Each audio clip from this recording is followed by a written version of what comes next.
ካርዲናል ሮበርት ፍራንሲስ ፕሪቮስት ማናቸው? ፖፕ ፍራንሲስን በመተካት 267ኛ ፖፕ ሆነው የተመረጡት አሜሪካዊው ርዕሰ ሊቃነ ጳጳሳት ሮበርት ፍራንሲስ ሊዮ 14ኛም ተሰኝተዋል። እድሜያቸው ከ80 በታች የሆኑ 133 ካርዲናሎች የተሳተፉበት ምርጫው የተጠናቀቀ ሲሆን ካርዲናል ሮበርትም የ1.4 ቢሊዮን የሮም ካቶሊካውያን አባትና መንፈሳዊ መሪ ሆነዋል። አዲስ ርዕሰ ሊቃነ ጳጳሳት ምርጫ ሲከናወን ከ5 ቀናት በላይ የሚፈጅ ሲሆን በሁለተኛው ቀን ነጩ ጭስ ታይቶ አዲሱ ፖፕም በይፋ ታውቀዋል። የ69 ዓመት ዕድሜ ባለጸጋ ካርዲናል ሮበርት እንደ አውሮፓውያን አቆጣጠር በ1955 በስፔናዊ እናታቸውና የፈረንሳይና የጣሊያን ደም ካላቸው አባታቸው በቺካጎ ተወለዱ። ትምህርታቸውን በብቁ ሁኔታ ከተከታተሉ በኋላ በ1982 ቅስናቸውን ተቀብለዋል። ከ3 ዓመታት በኋላ ወደ ፔሩ ቢያመሩም ወደ አሜሪካ ለተለያዩ አገልግሎቶች ይመላለሱ ነበር። የፔሩ ዜግነት ያላቸው ፕሪቮስት ከተገለሉ ማህበረሰብ አባላት ጋር በመስራት እነሱን በመውደድ እንዲሁም ልዩነቶችን ለማጥበብ በመጣር ይታወቃሉ። መንፈሳዊ ትምህርታቸውን በሰፊው የተከታተሉ ሲሆን በሮም ፖንቲፊካል ዩኒቨርሲቲ የቀኖናዊ ትምህርትን ወይም ካኖን ሎውን ተከታትለዋል። አብዛኛው የህይወታቸውን ምዕራፍ ያሳለፉትም ከአሜሪካ ውጪ ነው። ካርዲናል ሮበርት ስፓኒሽና የጣሊያንኛን ቋንቋ አቀላጥፈው ይናገራሉ። በፔሩ ጳጳስ የነበሩ ሲሆን የተለያዩ መንፈሳዊ ተልእኮችን ሲወጡም ቆይተዋል። አዲሱ ርዕሰ ሊቃነ ጳጳሳት ሮበርት ፍራንሲስ ፕሪቮስት ከተመረጡ በኋላ በተናገሩት የመጀመሪያ ቃል የቀድሞውን ፖፕ ፍራንሲስን በማስታወስና ፍቅራቸውን በመግለጽ አሁንም ድረስ በጆሮአችን የታላቁ አባታችንን የፖፕ ፍራንሲስን ድምጽ ይሰማናል፣ ይባርኩንም ሲሉ ተደምጠዋል። Questo è il primo saluto del Cristo risorto, il buon pastore che ha dato la vita per il gregge di Dio.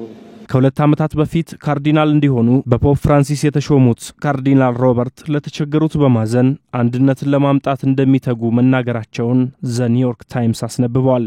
ካርዲናል ፕሪቮስት በፔሩ ጳጳስ ሆነው ከመሾማቸው በፊት ቢሆን በሚሽነሪነት አገልግለዋል። ሊቀ ጳጳሱ በተለያዩ ማህበራዊ አገልግሎታቸው እንዲሁም በትግስታቸውና በአዳማጭነታቸው ይታወቃሉ። ጳጳሳትን በመሾም ቀጣዩን የጳጳሳት ትውልድ በመምረጥ በዚህ ሂደት ውስጥ ቁልፍ ስልጣንም አላቸው። በቫቲካን አዲሱን ሊቀ ጳጳስ ለመምረጥ ለሁለተኛ ቀን የተሰባሰቡት ካርዲናሎች በምስጢር ድምጻቸውን መስጠታቸውን ተከትሎ ነው አዲስ ሊቀ ጳጳስ መሆናቸው ይፋ የተደረገው። ድምጽ መስጠት ከሚችሉት 133 ካርዲናሎች መካከል የ89ኙ ይሁንታን ያገኙት እኚህ ሊቀ ጳጳስ በቅዱስ ጴጥሮስ ካቴድራል ደጃፍ ላይ ብቅ በማለት ለህዝቡ ታይተዋል።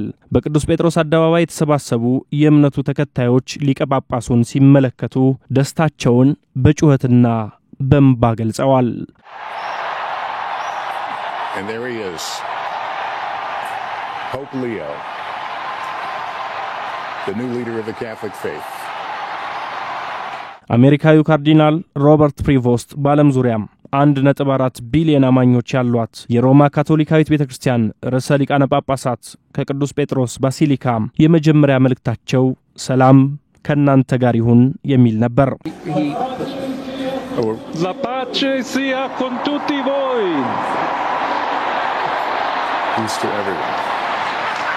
ውድ ወንድሞችና እህቶች ይህ የተነሳው ክርስቶስ ሕይወቱን ለእግዚአብሔር መንጋ የሰጠው የመልካሙ እረኛ የመጀመሪያ ሰላምታ ነበር ሲሉም ተደምጠዋል። እኔም ይህ የሰላም ሰላምታ ወደ ልባችሁ እንዲገባም ከቤተሰቦቻችሁ በየቦታው ላሉ ሰዎች ሁሉ ይደርስ ዘንድ እወዳለሁ። ሰላም ለእናንተ ይሁን ሲሉ ምዕመናኑም ድምጻቸውን ከፍ አድርገው ደስታቸውን ገልጸውላቸዋል። በቅዱስ ጴጥሮስ ባሲሊካ ሆነው ባሰሙት አጭር ንግግርም ያለ ፍርሃት በአንድነት ከእግዚአብሔርና እርስ በርሳችን እጅ ለእጅ በመያያዝ ወደፊት እንራመድ የሚል ጥሪ ማስተላልፈዋል።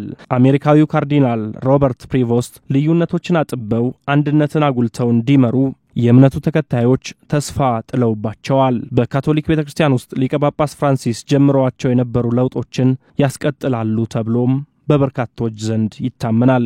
ፕሪቮስት ስደተኞችን፣ ድሆችን እንዲሁም አካባቢን በተመለከተ የሊቀ ጳጳስ ፍራንሲስን እምነትና አቋም ይጋራሉ። ካርዲናል በነበሩበት ወቅትም የአሜሪካ ምክትል ፕሬዝዳንት ጄዲ ቫንስን አቋም ያለምንም ማወላወል ከመሞገት ወደ ኋላ አላሉም ነበር። የትራምፕ አስተዳደር ሰነድ አልባ ስደተኞችን ወደ ኤል ሳልቫዶር ሲያጓጉዝ ተችተው አቋማቸውን በጽሑፍ ያጋሩም ሲሆን ቫንስ በፎክስ ኒውስ ላይ ቀርበው የሰጡትን ቃለ ምልልስም እንዲሁ ፕሪቮስት ተችተዋል። ጄዲ ቫንስ ተሳስተዋል። ኢየሱስ ለሌሎች ያለንን ፍቅር ደረጃ እንድናወጣለት አልጠየቀም ሲሉ ነበር በጽሑፋቸው ያሰፈሩት። ካርዲናል ሮበርት ፕሪቮስት ምንም እንኳ አሜሪካዊ ቢሆኑም እንዲሁም በካቶሊክ ቤተክርስቲያን ውስጥ ያለውን መከፋፈል በሚገባ የሚያውቁት ቢሆንም ቤተክርስቲያኒቷን ወደ አንድ ያመጣሉ ተብሎም ተስፋ ተጥሎባቸዋል። ከምርጫው ውጤት በኋላም የዓለም መሪዎች የእንኳን ደስ አሎ የደስታ መልእክትን አስተላልፈውላቸዋል።